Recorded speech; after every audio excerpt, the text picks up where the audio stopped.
Hi guys! Nandito po tayo ngayon sa Switzerland. Ang Switzerland po ay tinatawag dito itong paraiso. Alam niyo po ba na ang Switzerland ay isang mayaman na bansa sa nasasakupan ng kontinente ng Europa. At ang Switzerland po ay napapaligiran po ng 4 na bansa. Ng Italy, ng France, ng Germany at Austria.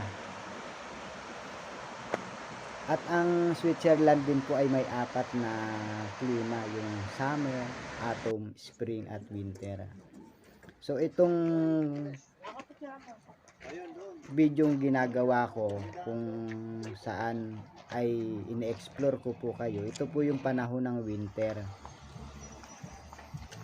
Mas maganda rin po ang mga tanawin at makikita sa panahon ng summer at autumn. Alam niyo po ba na ang Switzerland ay isa sa pinakamalinis na lugar sa parte ng Europa. At ang Switzerland po ay napapaligiran po ng mga bundok at wala pong direktang konekta sa dagat. Ngunit ito po'y mayaman sa mga ilog at lawa na siya naman pong nagbibigay ng malinis na tubig. Alam nyo rin po ba na ang Switzerland ay napakayaman sa napakalinis na tubig?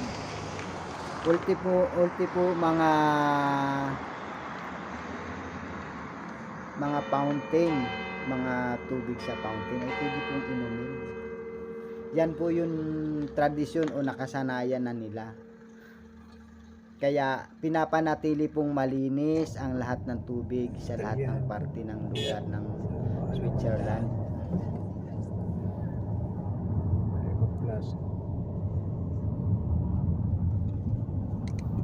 At ang Switzerland din po ay isang neutral na bansa, kaya po sila mayaman. Hindi po sila sumasali sa mga kaguluhan o mga giyera sa iba't ibang bansa. At ang Switzerland din po ang isa sa may pinakamaraming bangko sa buong mundo. At dito rin po nag-umpisa at ginagawa ang camping night o ang Swiss night kung tawagin. At kilala rin po ang Switzerland sa paggawa ng magagandang klase ng relo at mga mamahaling chocolate. At dito rin po nag-umpisa o nagsimula ang tinatawag na Red Cross.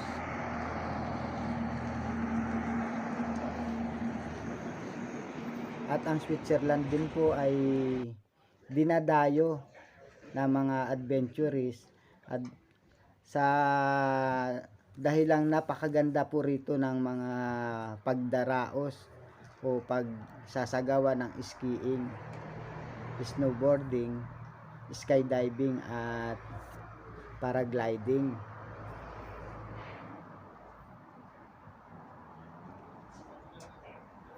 So ano pang iniintay nyo? I-explore ko na po kayo.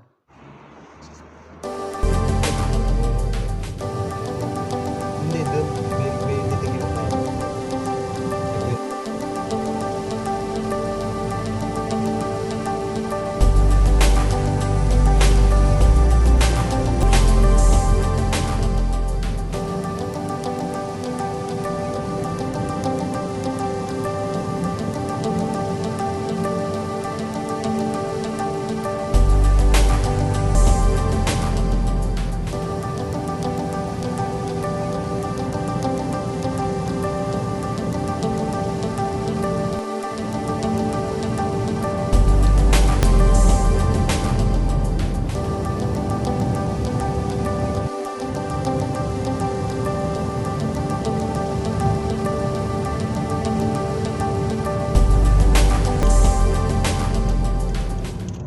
Maraming salamat po sa lahat ng mga nanood ng YouTube channel ko.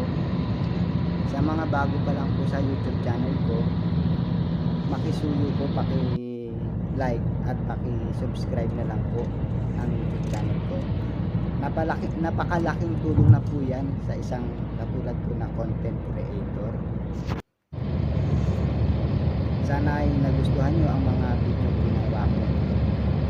Sabi nga po nila, mapapalad po ang nakakasumpong ng kaalaman at nakakatanggap ng malawak na pangunawa.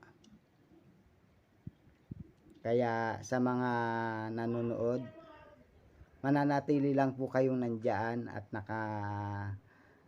naka-subscribe sa channel ko upang palagi ko po kayong mai-explore at makapag-share din po ako ng mga kaalaman ko at mga natututunan ko.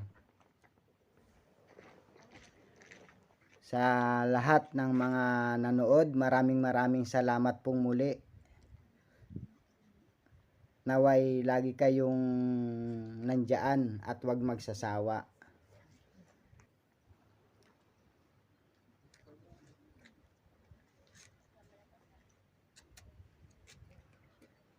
At ang mga bidyong gagawin ko ay gagawin ko pa pong mas masaya, mas maganda. At kahit na nasa loob lang po kayo ng bahay, ay nakakapamasyal po kayo. Marami po kasing mga nandito, kahit nandito na sa Switzerland o nasa ibang bansa, ay busy nga po sa pagtatrabaho, kaya hindi na po nakakapamasyal. Hanggang dito na lang pong muli. Maraming salamat at God bless us po sa ating lahat. Thank you.